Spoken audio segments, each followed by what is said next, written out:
Hello everyone, welcome to Wonder Ideas channel. I hope you're doing great. Open up your mind well because today's thought is special and more important and interesting than the others. So get ready to receive this new thought.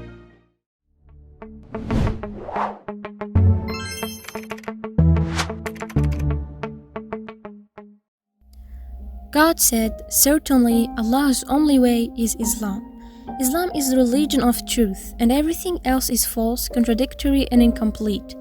It is a doctrine and law, and it has features and characteristics that no other religion shares with it, and no statutory legislation created by people can match it.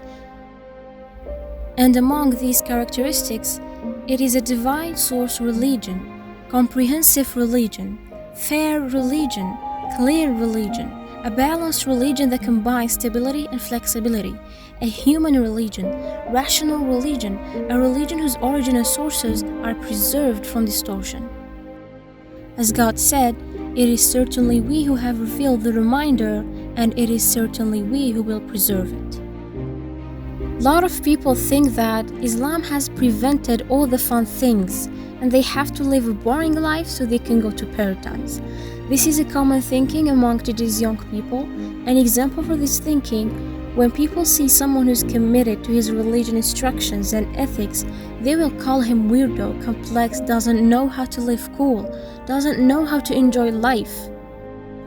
Thinking that religion prevented fun things is such a wrong thought to have, because the Islam has prevented what is bad for the human being in anyhow, harmful things for the human being, whether it's bad for his mind, or health, or body, or wealth, or his family. Anything bad for the human being in anyhow, the religion has prevented it. God said there's religion so people work with it. It is the guide for the human being, like you are a machine, and the Islam is your instruction manual. So if you do something out of your instruction manual, of course you will end up with bad consequences, and it will turn bad on you. Islam is the guide for happiness, success, satisfaction, confidence, and all the necessary stuff that you need in life and in the hereafter. In Islam, there is what it's called objectives of Islamic law. They are the goals, rules, and secrets that God placed upon each of His rulings to achieve God's servitude and preserve the interest of people.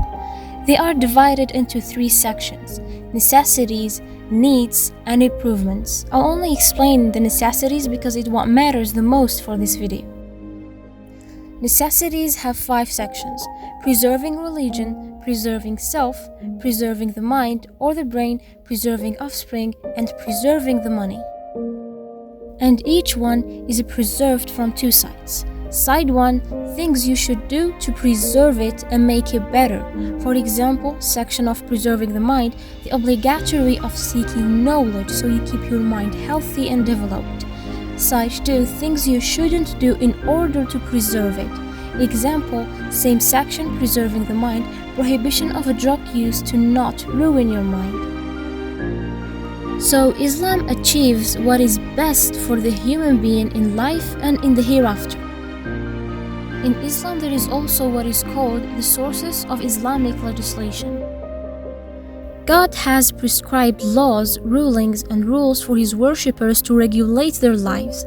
So it is necessary to follow the rulings and laws of God as they came in the language of His prophets, without thinking about their details or looking for the reason in their legislation, as long as that matter or ruling passed on from God has been proven by one of the legitimate sources of legislation.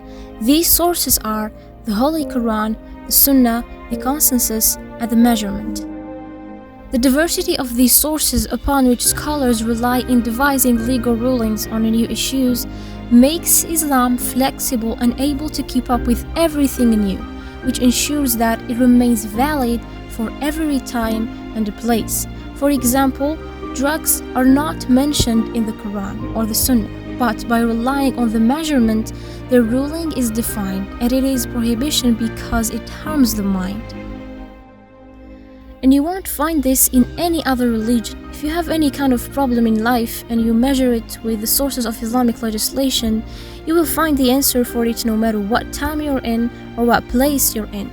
And finally, we have this verse where God said, "And we have certainly diversified in this Quran for people from every kind of example, but man has ever been most of anything prone to dispute."